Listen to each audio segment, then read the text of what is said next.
যথাযথ মর্যাদা ও উৎসবমুখর পরিবেশে জাতিসংঘের বাংলাদেশ স্থায়ী মিশনের উদ্যোগে মহান স্বাধীনতা ও জাতীয় দিবস উদযাপিত হয়েছে। দিবসটি উপলক্ষে নিউ ইয়র্কের একটি স্থানীয় হোটেলে এক সংবর্ধনার আয়োজন করা হয়। অনুষ্ঠানে জাতিসংঘে নিযুক্ত প্রায় 150টি দেশের স্থায়ী প্রতিনিধি, জাতিসংঘ সচিবালয়ের উচ্চপদস্থ কর্মকর্তা, কূটনৈতিক ব্যক্তিবর্গ এবং বিভিন্ন আন্তর্জাতিক সংস্থার প্রতিনিধিগণ উপস্থিত ছিলেন। অনুষ্ঠানের প্রধান অতিথি পররাষ্ট্রমন্ত্রী ডক্টর খলিলুর রহমান তার বক্তব্যে বলেন, 1974 সালে জাতিসংঘের সদস্যপদ লাভের পর থেকে বাংলাদেশ বহুপাক্ষিকতাকে তার পররাষ্ট্রনীতির অন্যতম ভিত্তি হিসেবে ধারণ করে আসছে। আন্তর্জাতিক শান্তি ও নিরাপত্তা প্রতিষ্ঠায় বাংলাদেশের অঙ্গীকার পুনর্ব্যক্ত করে তিনি জাতিসংঘ শান্তিরক্ষা কার্যক্রমে বাংলাদেশের গুরুত্বপূর্ণ অবদান এবং রোহিঙ্গা জনগোষ্ঠীর প্রতি অব্যাহত মানবিক সহায়তার বিষয়ে আলোকপাত করেন।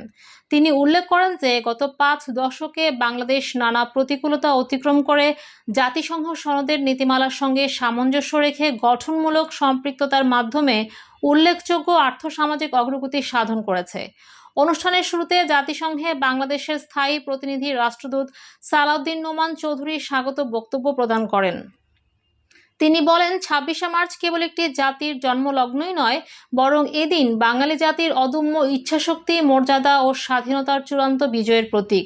অনুষ্ঠানে বিশিষ্টজনদের বাণী পাঠ করা হয় এবং দিবসটির তাৎপর্য তুলে ধরে একটি বিশেষ প্রামাণ্যচিত্র প্রদর্শন করা হয়। অনুষ্ঠানের শুরুতে জাতিসংঘে বাংলাদেশের স্থায়ী প্রতিনিধি রাষ্ট্রদূত সালাউদ্দিন নোমান চৌধুরী স্বাগত বক্তব্য প্রদান করেন। তিনি বলেন, 26শে মার্চ কেবল একটি জাতির জন্মলগ্নই নয়, বরং এদিন বাঙালি জাতির অদম্য ইচ্ছাশক্তি, মর্যাদা ও স্বাধীনতার চূড়ান্ত বিজয়ের প্রতীক। এর আগে সকালে মিশনের অডিটোরিয়ামে দিবসটি উপলক্ষে একটি আলোচনা সভার আয়োজন করা হয়। এতে বিশিষ্টজনদের বাণী পাঠ করা হয় এবং দিবসটির তাৎপর্য তুলে ধরে একটি বিশেষ প্রামাণ্যচিত্র প্রদর্শন করা হয়। News desk, Shark TV.